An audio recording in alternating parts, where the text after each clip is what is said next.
Hi everyone. It's been such a while since I've recorded anything like a guided meditation or story, and I haven't done so. I've just been so busy. Standard answer, like everyone has. Recently, when I haven't been able to sleep well, I've been playing a story or a guided meditation, and it helps me drift off to sleep. Recently, one of my fiction short stories was published in an online magazine, and I thought, why not just record it? And maybe if you come across it on this little space on the internet, you might use it to listen, enjoy, and drift off to a different place, and perhaps even to sleep. Enjoy. The Swami's story. Nearing the end of her journey in the place, the girl knew that the last time she would see Swami would be joyful, poignant, and bittersweet. They had spent a month together, the group of people, bound to each other by Swami, experience, monsoon rains, ineffable learning, and love. The bindings would soon stretch across the globe, connecting them all when they returned back to their countries, but these bindings would be unseen. They would be memories drifting through the air like white feathers, delicately landing on clouds of passing thoughts. The circle formed with content stretching bodies, chipped mugs of sweet tea in the hands of some, as others lazily collected burgundy, well-worn bolster cushions from the unsteady wooden shelf. Familiar voices quietly peppered the muggy breeze that sailed slowly into the room through the open doors, as dusk settled peacefully over the village. As always, Swami's glow, soft but certain, filled the space with warmth as he walked in, almost with childlike joy and a shyness coupled with an aura from centuries gone by. The familiarity of his bright orange clothes comforted the girl, and the feeling reminded her of the one she used to have when her papa would be waiting for her at the doors at the end of the school day when she was a child. She had noticed the shine of Swami's skin from the first day she met him, and she was glad when one of the more outspoken girls had asked him why his face shone like it did.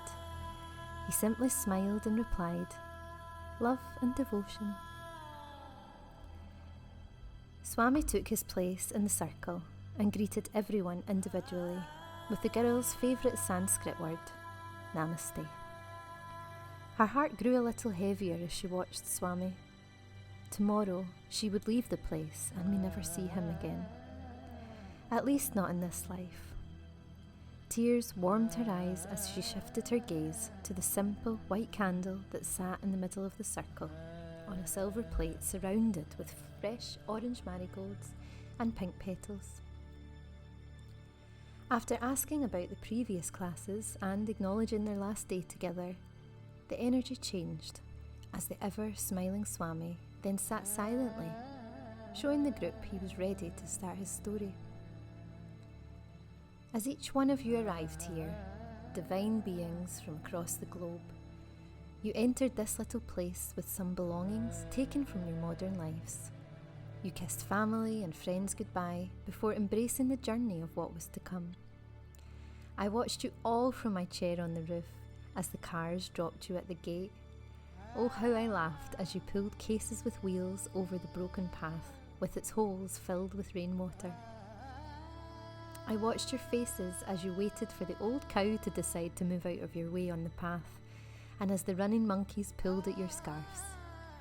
I felt such happiness to watch you walk through the doors below, faces shining with a film of humid air and uncertainty, whilst I knew, with certainty, you would walk out in a different way entirely. What joy! You came here with a small portion of your material possessions and everything else the world has given you. Your names, experiences, troubles, race, citizenship, culture, religion, the list goes on. All of these things are wonderful. What gifts! Close your eyes and revel in your you-ness. So my story begins here, where you are sitting. A man came here once. We spent many hours together sharing stories from our lives. He was a financially wealthy man who had much success, which enabled him to buy houses across the world, supercars in each of the driveways. He had a famous wife, followers in abundance, and people who wanted to listen to him every time he opened his mouth. He lived in a wealthy country, and his passport could take him travelling with ease. His country had good health care, gyms and clubs. He could practice his religion freely, and he volunteered at the place of worship. He had opportunities to learn throughout his life and to try different things. He had learned archery, psychology, painting, and had qualifications in finance and business from a university who asked him to teach the students. He published a book on the subjects he taught at the university. He had run in marathons and cycled in races. He was very confident of his athleticism. But the man had come here to find himself in this place. The man cried in this very room to me. He told me he wanted more from life and was not happy. So I asked him one very simple question. Who are you? He laughed and he told me his name. You know who I am. We have been talking together for months, he exclaimed. And we laughed together then. Without your name, who are you then? I asked. The man's eyes shifted to the side ever so slightly as he pondered. Well, I'm a financier, a business owner. So without the title of financier and without your business, who are you then? I asked gently. The man's eyes creased at the corners and twinkled. I know where you are going with this, he laughed heartily. Without my wife, I would no longer be a husband, just a man. The same goes for my following. Without them, I am still the same person. The creases had gone now. If I take away my title of teacher at the university, I am still a teacher. If I don't call myself an author, I still write to share parts of me. Teaching others is a good thing. Isn't that what you do, Swamiji? I smiled at him politely. I am but a humble mirror, I told him gently, although this confused him somewhat. I paused for some time before continuing. Yes, you are a teacher. You take what you know and you share it with others. But what of it? Does this make you who you are? The man's previous arrogance had subsided, and the cogs took motion in his mind with a quiet whir. Okay, I am religious. I visit the place of worship often. I connect spiritually through my religion. The man looked more confident again. And that is beautiful. Tell me, how did you come by that religion? From birth? There are many religions, many ways to connect to the divine and to the self. Think of it like this. We all want to cross the river to reach the other side. One being chooses a boat, another swims, while someone else crosses a bridge.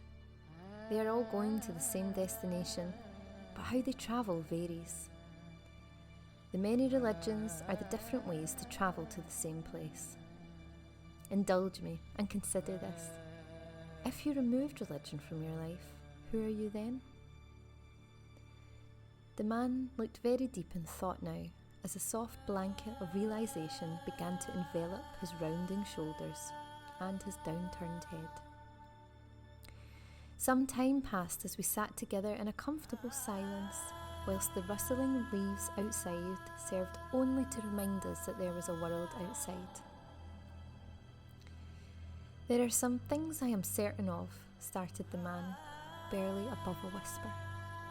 I know that I am kind, that I try to be of service.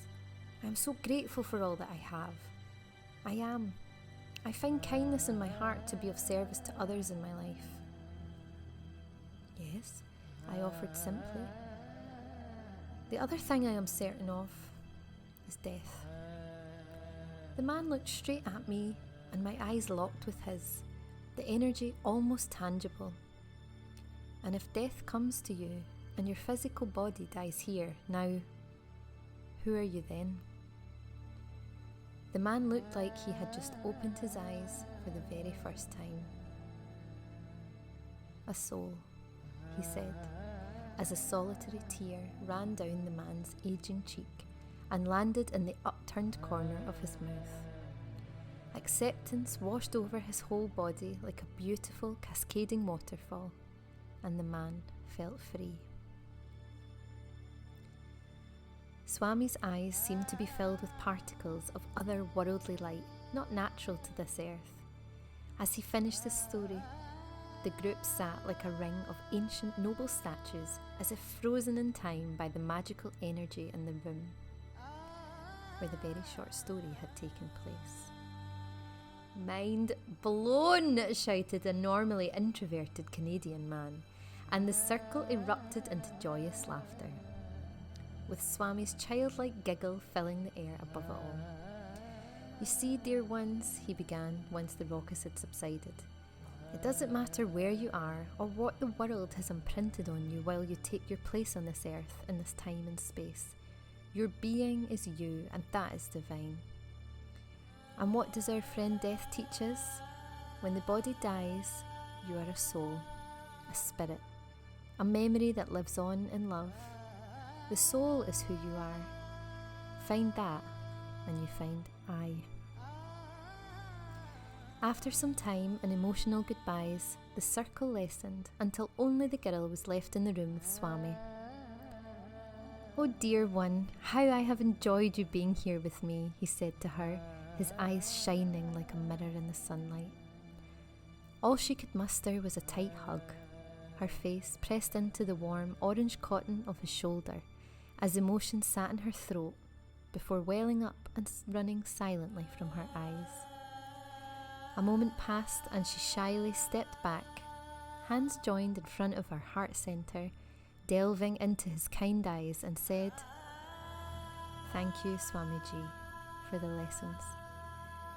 He reciprocated with his hands joined, and with the brightest smile he replied, "Dear one, I did not teach you. I merely reflected back to you what you already know. Namaste."